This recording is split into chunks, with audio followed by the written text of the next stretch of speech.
नमस्कार दोस्तों, आज हम जिस पर बात करेंगे उसका शीर्षक है विचारों का चुनाव। विचार कैसे भी आ सकते हैं, कितने भी प्रकार के आ सकते हैं। व्यापार के संदर्भ में जब विचार आते हैं तो हमको ये समझना बहुत जरूरी है कि हम किन विचारों का चुनाव करें और किन विचारों का चुनाव नहीं करें। कुछ विचार ऐसे रहे जिन्होंने दुनिया बदल दी। एक आइडिया जो बदल दे आपकी दुनिया और एक आइडिया जो दुनिया बदल दे। उनमें से कुछ विचार थे बिजली। जैसे बिजली का आविष्कार जब हुआ तो दुनिया बदल गई। हम लोग उसके पहले अंधेरों में रहते थे, अब हम लोग बहुत ज्यादा उजालों में हैं और बहुत सारी चीजें कर रहे हैं। बिजली के बिना आपके जीवन की कल्पना भी नहीं की जा सकती। ऐसा ही एक आविष्कार किसी के दिमाग में आया कि हमको उड़ना चाहिए, तो हवाई जहाज का आविष्कार हो गया। ये सारे आइडिया ऐसे आइडियाज हैं जिन्होंने दुनिया को बदला है, जिन्होंने हमारे सोचने की क्षमता को बदला है।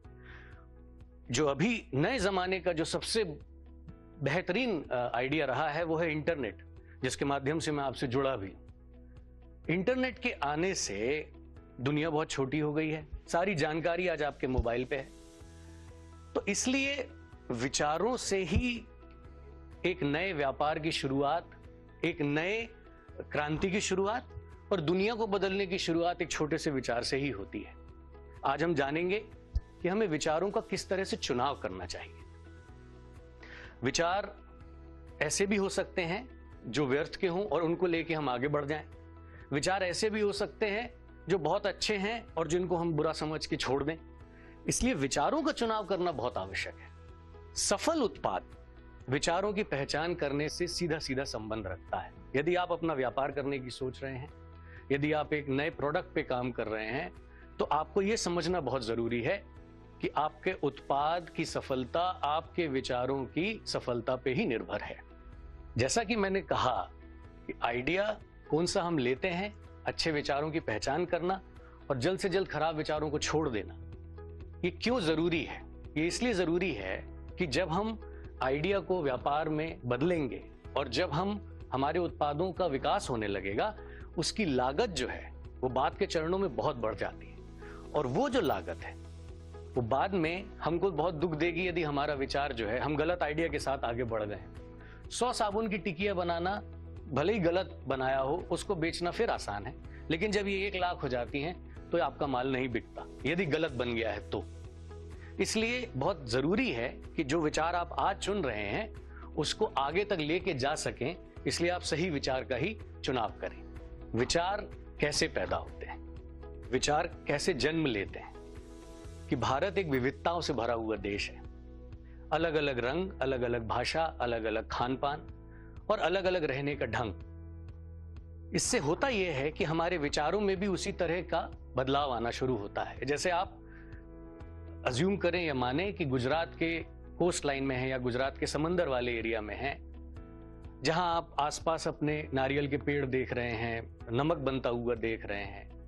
जिस तरह के उत्पादों को विकसित करने का विचार आपके मन में आएगा वो इससे कहीं ना कहीं संबंधित होगा। या आप ये सोच सकते हैं कि क्या हम नारियल पानी को पैक करके बेच सकते हैं, नमक के और किस तरह से उपयोग किए जा सकते हैं या और किस तरह से उसको बेचा जा सकता है। आपके दिमाग में ये नहीं आएगा कि क्या मैं इससे अंजीर या खजूर बेच सकता, क्योंकि आप उस जगह पे नहीं रहते। एक जम्मू कश्मीर में रहने वाला व्यक्ति कभी भी नमक के बारे में नहीं सोच पाएगा, क्योंकि वो उसका परिवेश नहीं है, वो उसका समाज नहीं है। तो सामाजिक ताना बाना और सामाजिक ढांचा बहुत जरूरी है और वो बहुत ज्यादा इंपैक्ट या अफेक्ट करता है आप किस तरह के विचारों का चुनाव करते हैं। विचार इसलिए आपके तात्कालिक परिवेश से आते हैं, इमीडिएट एनवायरनमेंट जिसको हम कहते हैं, बिल्कुल आसपास के लोगों आपके विचार जन्म लेते हैं। फिर उसके बाद आता है राष्ट्र। आपके देश में क्या चल रहा है उससे आपके दिमाग में, जैसे अभी कोरोना आया तो सब लोगों ने सैनिटाइजर्स और मास्क और इसकी तरफ पहुंच गए वो लोग, हैंड वॉश और तमाम चीजें, क्योंकि देश जूझ रहा था। तो विचार उत्पन्न हुआ कि हम लोग क्या क्या कर सकते हैं। इस तरह से विचार पैदा होते हैं, राष्ट्र के परिस्थिति से भी, विश्व की परिस्थितियों से भी और हमारे एकदम करीबी परिस्थिति से भी। इसलिए जब तीनों परिवेश आपस में मिलते हैं तो किसी भी विचार का चुनाव करना एक कठिन प्रक्रिया बन सकता है, थोड़ी सी मुश्किल आ सकती है, क्योंकि एक आपका इमीडिएट है, फिर देश है और फिर विश्व है। तो थोड़ा सा समझने में दिक्कत आ सकती है। इसलिए आपको एक चेकलिस्ट का प्रयोग करना चाहिए या कुछ मापदंड बना लेने चाहिए जिनके ऊपर ही आप अपने विचारों का चुनाव करेंगे। अब ये जो मापदंड हैं, ये शोध से निकलते हैं, ये रिसर्च से निकलते हैं और बाजार की जानकारी से निकलते हैं कि हमारे मापदंड क्या होने चाहिए, जिसके बारे में हम आगे बात करेंगे। मौजूदा उत्पाद में कमजोरियां क्या हैं, उससे भी आपके विचार जन्म ले सकते हैं कि फलाने चीज में इस चीज की कमी है, या साबुन में खुशबू तो है लेकिन सैनिटाइजर नहीं है। आजकल तो सैनिटाइजर का जमाना ही है। तो आपने यदि उत्पाद में, मौजूदा उत्पाद में जो कमजोरियां हैं, यदि उसको आप लोगों ने पकड़ लिया तो भी आप लोग बहुत अच्छे अच्छे आइडियाज को जनरेट कर सकते हैं। विचारों को हम लोगों को संतुलित करने के लिए दो चीज बहुत जरूरी है, तकनीक और बाजार, टेक्नोलॉजी और मार्केट। उपभोक्ता के दृष्टिकोण से, कस्टमर के नजरिए से हम लोगों को यह समझना जरूरी है कि क्या हम तकनीक और बाजार के बीच में एक संतुलन बना सकते हैं। ऐसा नहीं होना चाहिए कि टेक्नोलॉजी बहुत एडवांस्ड हो, बहुत विकसित हो और मार्केट तैयार ना हो, और ऐसा भी नहीं होना सही चाहिए कि टेक्नोलॉजी बहुत पुरानी हो और मार्केट उससे काफी आगे निकल चुका हो। तो इन दोनों के बीच का एक संतुलन बनाना ही आपका काम है। यदि आपने इन दोनों के संतुलन को समझ लिया तो आप एक नए आइडिया को जन्म दे सकते हैं।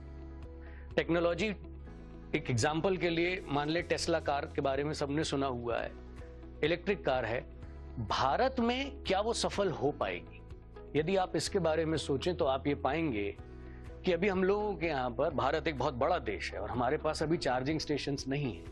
हमारे पास चार्जिंग स्टेशंस ना होने के कारण कार लंबी दूरी नहीं तय कर पाएगी। तो सिटीज में, मुंबई हो गया, दिल्ली हो गया, बैंगलोर हो गया, वहां पर तो ये चल सकती है, लेकिन मुंबई से कोई कार लेके बाहर निकलेगा तो उसकी रेंज 200-300 किलोमीटर ही रहेगी, और भारत की रेंज बहुत बड़ी है दोस्तों। तो वहां पर हमको समझना पड़ेगा कि क्या हमारा तकनीक और हमारा मार्केट दोनों संतुलित हैं या नहीं है।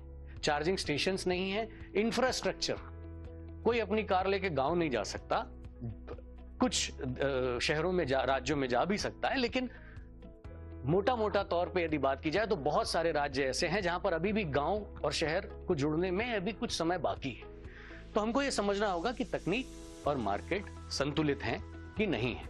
वहां से यदि विचार जन्म लेता है तो वो विचार लंबी अवधि का विचार है, फिर वो विचार जो है लंबे समय तक चल सकता है। जब तक वो तकनीक पुरानी नहीं हो जाती तब तक वो विचार कायम रहेगा। दूसरी चीज जो मैं कहना चाहता हूं वो ये है कि आप जोखिम, जो रिस्क है, और पुरस्कार, जो उस रिस्क के साथ रिवॉर्ड एसोसिएटेड है, उसकी एक अलग अलग डिग्री का पोर्टफोलियो बनाएं। इसका मतलब यह है कि जोखिम आपका एक रेंज हो सकती है कि इसमें बहुत कम जोखिम है, इसमें मध्यम जोखिम है और इसमें बहुत ज्यादा जोखिम है। ये तीन आपने कैटेगरी बना ली और उसी से एसोसिएटेड आपने रिवॉर्ड बना लिए कि जिसमें सबसे कम जोखिम है उसमें थोड़ा कम रिवॉर्ड मिलेगा, उसके बाद मध्यम रिवॉर्ड मिलेगा और फिर लंबी अवधि का रिवॉर्ड मिलेगा। एग्जाम्पल के तौर पे जैसे निम्न जोखिम की यदि हम बात करें तो जो सीजनल या मौसमी प्रोडक्ट्स हैं, आप बरसात में यदि छाता बेचेंगे तो मिनिमम रिस्क है। बरसात में आप छाता बेचेंगे तो चांसेस हैं कि आपका छाता बिक जाएगा, उसमें रिस्क भी कम है और रिवॉर्ड भी कम है क्योंकि बहुत सारे लोग छाता बेच रहे होंगे। तो उससे क्या होगा, आपको रिवॉर्ड भी कम मिलेगा क्योंकि बट जाएगा। फिर मध्यम जोखिम की यदि हम बात करें जो कम से कम 2 से 5 साल तक चल सकता है, यही टेक्नोलॉजी की यदि हम बात कर लें तो ये हम लोगों की कम से कम 5 साल तक रहेगी। आईफोन हर साल अपना प्रोडक्ट चेंज कर देता है, टेक्नोलॉजी बदल देता है, लेकिन तब भी उसकी कंटिन्यूटी 2 से 5 साल तक रहती है। उसमें रिवॉर्ड्स भी बहुत अच्छे हैं, मध्यम रेंज के तो हैं ही हैं। तो आपको यह समझना होगा कि जिस तरह का जोखिम उस तरह का रिवॉर्ड। और लंबी अवधि के जो जोखिम है वो डायरेक्टली कनेक्टेड हैं आपकी बिल्कुल बेसिक जरूरतों के साथ, रोटी, कपड़ा और मकान। ये आप लंबी अवधि तक कर सकते हैं। इसमें अब आजकल बिजली भी जुड़ गई है, इंटरनेट भी जुड़ गई है। इंटरनेट से मेरा मतलब टेक्नोलॉजी से है। तो यदि आप इस तरह का एक पोर्टफोलियो बनाते हैं, आपको बहुत अच्छा रहेगा अपना रिस्क और अपने रिवॉर्ड को कैलकुलेट करने में। अब जबकि आपने जोखिम और पुरस्कार के बीच में एक तालमेल बिठा लिया है, हमको यह समझना जरूरी हो गया है कि हम अपने आइडिया को किस तरह से नापें, हमारे मापदंड क्या होने चाहिए, जो मैंने आपसे शुरू में कहा था कि हम डिस्कस करेंगे। हमारे मापदंड 4 या 5 हैं। ये बहुत इंपॉर्टेंट चीज है जो आपको ध्यान में रखनी चाहिए। सबसे पहला क्राइटेरिया या मापदंड या पैरामीटर जो होना चाहिए विचारों के चुनाव करने में, वो है कि क्या आपने कस्टमर की रिक्वायरमेंट को सही समझ लिया है कि नहीं। कस्टमर की नीड को आइडेंटिफाई करना बहुत जरूरी है। ये कहने में और सुनने में बड़ा आसान लगता है, असल में इसको आइडेंटिफाई करना मुश्किल काम, क्योंकि हर कस्टमर की नीड उसके परिवेश के हिसाब से बदलती है। आपका प्रोडक्ट और कस्टमर की नीड का फिट या संतुलन बिठाना ही आपका सबसे महत्वपूर्ण काम होना चाहिए। दूसरा सबसे इंपॉर्टेंट पैरामीटर वो ये है कि आप अपने मार्केट को, जो आपने टारगेट किया हुआ, जिसको हम टारगेट मार्केट कहते हैं, आप अपने उपभोक्ता को, अपने कस्टमर को क्या बेनिफिट दे रहे हैं और क्या वो बेनिफिट ऑलरेडी मार्केट में है। यदि है तो आप एक्स्ट्रा ऐसा क्या कर रहे हैं कि उपभोक्ता आपके प्रोडक्ट के बारे में सोचेगा भी। यह बहुत जरूरी है। इसको एक बार आपको विचार करने के लिए आपको थोड़ा सा मार्केट में जाना होगा, थोड़ा सा कस्टमर से बात करनी होगी, थोड़ा सा समझना होगा कि हम अपने टारगेट मार्केट को क्या फायदा पहुंचा रहे हैं अपना ये प्रोडक्ट या अपनी ये सर्विस देके। तीसरी चीज, आपके विचार का तकनीकी फीजिबिलिटी है कि नहीं। फीजिबिलिटी से मेरा मतलब, जो मैंने पहले भी कहा था, कि तकनीक और बाजार मार्केट में संतुलन है कि नहीं। आपकी तकनीक बहुत पुरानी तो नहीं है, आपकी तकनीक बहुत नई तो नहीं है, आपकी तकनीक का ऑलरेडी तो पेटेंट नहीं हो चुका, या ऐसा हो सकता है कि आपकी तकनीक का कोई और पेटेंट करके बैठा हो और आपको पता ही ना हो। अगेन उसके लिए आपको थोड़ा सा रिसर्च पहले से करना हो। तो आपके आइडिया का टेक्निकल फीजिबिलिटी बहुत जरूरी है। आप मार्केट रिसर्च कर पा रहे हैं या नहीं। मार्केट में जब आप जाएं, थोड़ा सा बात करें लोगों से, यदि आपके दिमाग में कोई आइडिया है तो, और उनसे पूछें कि यदि मैं ये आपको देता हूं तो क्या आप खरीदेंगे, और यदि खरीदेंगे तो किस प्राइस पे आप खरीद सकते हैं। आपको अपनी उत्पाद की या अपने सर्विस की प्राइस भी मालूम होना चाहिए, कॉस्ट भी मालूम होना चाहिए। कॉस्ट से मेरा मतलब है कि एक यूनिट बनाने में या 1 घंटे की सर्विस देने में मेरा क्या लागत आती है। जो भी मेरी लागत आती है उसका रिटर्न मेरे को कितने दिन में मिल सकता है। जब आप ये कैलकुलेट कर लेंगे तब आपको ये समझ में आएगा कि आपकी कॉस्ट और आपका रिटर्न कितने दिन में आ जाएगा। क्योंकि कॉस्ट में भी 2 चीजें हैं। एक है फिक्स्ड कॉस्ट, जैसे आपने मशीन खरीदी या कोई प्लांट लगाया या कोई जमीन खरीदी, आपने एक बार में पैसा दिया और आपने वो अपना लिया, ये होती है फिक्स्ड कॉस्ट। एक होती है वेरिएबल कॉस्ट, जहां पर रोजमर्रा के जो खर्चे हैं वो वेरिएबल कॉस्ट है। ये दोनों मिला के बनती है आपके उत्पाद की एक कॉस्ट, एक यूनिट की एक कॉस्ट बनती है।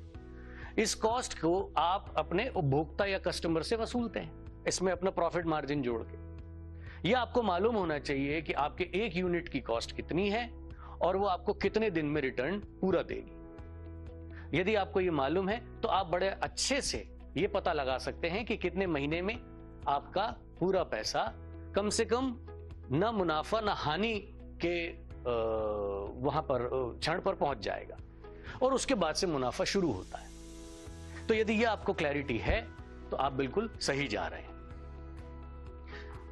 5वीं चीज ये है कि आपको ये पता होना चाहिए कि आपका प्रोडक्ट या आपकी सर्विस मार्केट में कहां फिट होती है। क्या ऐसा कोई गैप है जिसको आप पूरा कर रहे हैं, या आप एक और प्रोडक्ट हैं, जैसे लक्स भी बिक रहा है, डिटॉल भी बिक रहा है, संतूर भी बिक रहा है, तो हम भी बिक जाएंगे। यदि वो है तो चांसेस हैं कि आपका प्रोडक्ट पूरी तरह से विकसित नहीं है। यदि कोई गैप है मार्केट में, जैसे लक्स बोलता है कि मैं खुशबू दूंगा, डिटॉल बोलता है मैं कीटाणु मारूंगा, डव बोलता है कि मैं आपके शरीर को मॉइस्चराइज करूंगा, आपका साबुन क्या बोलता है? क्या आपने कोई गैप ढूंढा? यदि आपने कोई गैप ढूंढ लिया है और उस तरह का कोई उत्पाद मार्केट में नहीं है, तो चांसेस है कि कस्टमर आपको मिल जाएंगे। लेकिन यदि आप भी ये बोलते हैं कि हमारा साबुन बहुत खुशबूदार है, तो ऐसे बहुत सारे उत्पाद हैं, ऐसे बहुत सारे साबुन है मार्केट में, कोई आपका फिर क्यों लेगा? ये 5वीं चीज हो गई। 6वीं चीज, ये बहुत कम लोग इस बारे में बात करते हैं कि क्या आपकी विचारधारा, आपका बिजनेस प्रोफाइल, आपकी सोच आपके प्रोडक्ट के साथ मैच खाती है कि नहीं। ऐसा तो नहीं है कि आप मार्केट के प्रेशर में या मार्केट में आपने कोई गैप ढूंढा या अपॉर्चुनिटी ढूंढी और आपने शुरू कर दिया, उसके साथ आपकी विचारधारा भी मिलना जरूरी है। तो आपको ये, क्योंकि जब आप शुरू करेंगे तब तो आप शुरू कर देंगे, जब आप लंबे समय तक ये काम करेंगे, जब आप इसको ग्रो करेंगे तब आपको दिक्कत आएगी। एक राज्य से दूसरे राज्य में बिजनेस लेके जाना और वहां पर बिजनेस शुरू करना अपने आप में बहुत बड़ा चैलेंज है। तो मेरा कहना यह है कि आप ये 5-6 मापदंड के ऊपर अपने विचारों का चुनाव करें तो चांस है कि आपका जो आइडिया है वो व्यापार में कन्वर्ट हो जाएगा और व्यापार जो है आपका काफी बड़े व्यापार में कन्वर्ट हो जाएगा। बहुत बहुत धन्यवाद।